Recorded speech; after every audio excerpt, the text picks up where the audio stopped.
everybody, and welcome to this tutorial on how to build redstone piston doors. So, you want to build piston doors because they're cool, right? They're secretive and all that junk.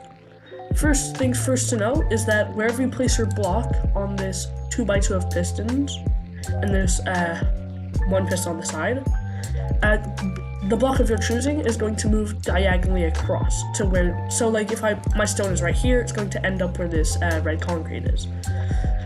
Alright, so the first piston door is made using a lever. When the lever is powered on, it will close the door. When it's powered off, it will open the door. And then you can put a lever on the other side, close it from the other side. To build it, what you're going to do is you're going to make a 2x2 of pistons, place two pistons on the back row of pistons, making this little corner, put a block of your choosing in the missing space, so it makes a 2x2 on top, put wool in an L shape, like so, put a repeater with at least one tick on it, because if it's at no ticks, it will just not work. Place redstone on top, bring the redstone around, and remember, the block is going to end up right here, so we can cover up the rest of this. Alright, bring it across on top, and place down a lever. Make sure it's connected to the redstone. And bada bing bada boom, you have a redstone door with a lever. But what if you wanted to just like automatically close behind you, so it doesn't always have to be like just suspicious lever, you know? Well, to do that, you're going to use a button, of course. But for this, it's a little bit more complicated. Again, you're going to have to build the L shape with the wool. Bring the repeater around. For these kind of doors, I like to do 2 ticks, so the door stays open for longer. But this time, instead of doing it over, or instead of bringing it over here, or instead of, sorry, my brain's just not working right now. Yeah, sorry. So instead of moving it over to making the redstone appear from up here, you're going to have to bring it around to the side by building out and to the side and placing a redstone torch. Quickly like so. Alright, I cross. Remember, door's gonna end up right where this concrete is, because it's diagonal from where our block is. Excuse me. Alright, bring it up. Yeah, bring it around to the side. But for this kind of door, we need the redstone to stay powered on. So the door is always closed. And for this, we're going to have to use a system using a redstone torch. Let me just quickly grab a redstone torch. There you go. You're going to have to use a redstone torch, and you're going to have to connect the redstone torch to the rest of your redstone, which will keep the door closed. Then you should grab your buttons, connect it to the block of where the redstone torch is, because, in case you didn't know, if you power a block of which a redstone torch is on, it will actually turn off the redstone torch, which I think is very cool. And so, by doing this, you can have yourself a door that'll close behind you.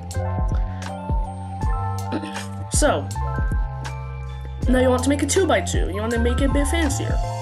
Unfortunately for this one, the button has to be a bit more out of the way due to how the redstone is, or you could use a lever, as so, for saying to bring the redstone torch. You can use a lever like the other ones. I just think it looks a bit worse because it has to not be centered. It's really ugly in my opinion. That's just me. Alright. So, let's grab our redstone torch again. So for this, you're going to want to build the same system, but mirrors just on the other side. So, and by doing that, the L's will be connected. So, if you want to build the lever, you're going to have to build out with the block of your choosing. bring it over, then put a lever on it, and yes, it has to be from the middle, because if you put it off to the side like this, it won't activate the repeater because it's facing the wrong way. To use it with a button, you can bring your wool around to any side you like. Try to avoid double activating the pistons, which is when there's redstone and then you just bring it across here, and you know, it'll activate the piston. We don't want that. It can just mess things up occasionally. You bring your redstone around to the side, any side you like. Excuse me again. So you bring it around, you have your piston door over here. You grab your button, you grab your redstone torch. That activates both.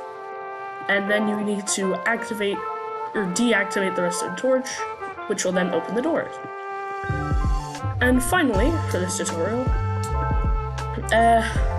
we have the most basic of the doors.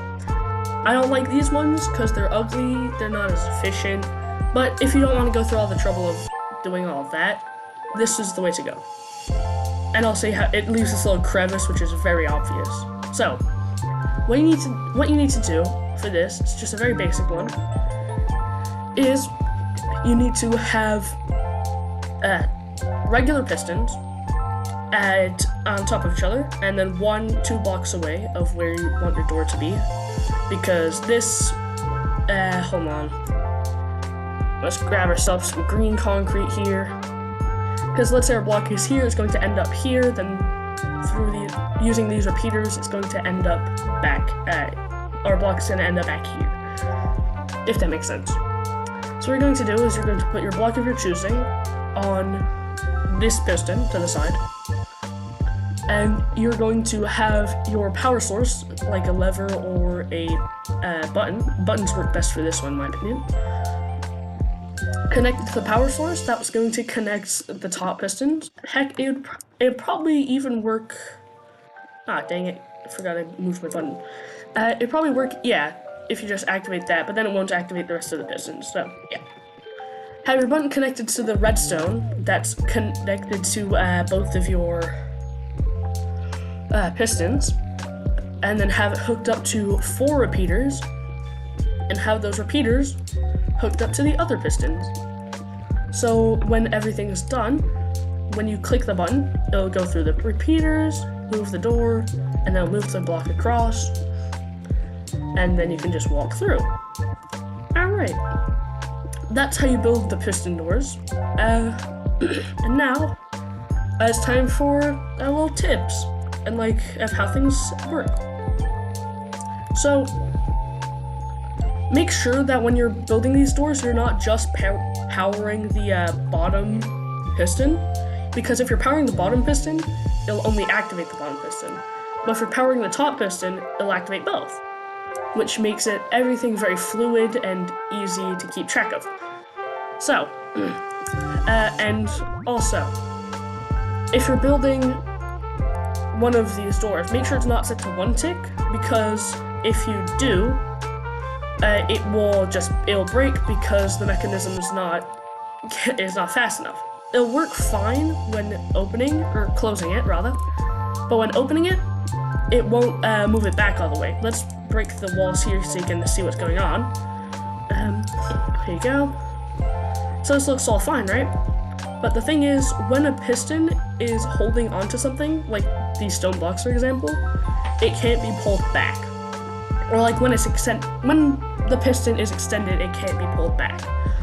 Which is why we need a bit of delay on these pistons, so that this has time to retract, and then the other pistons have time to retract our main piston that's holding the blocks, as so.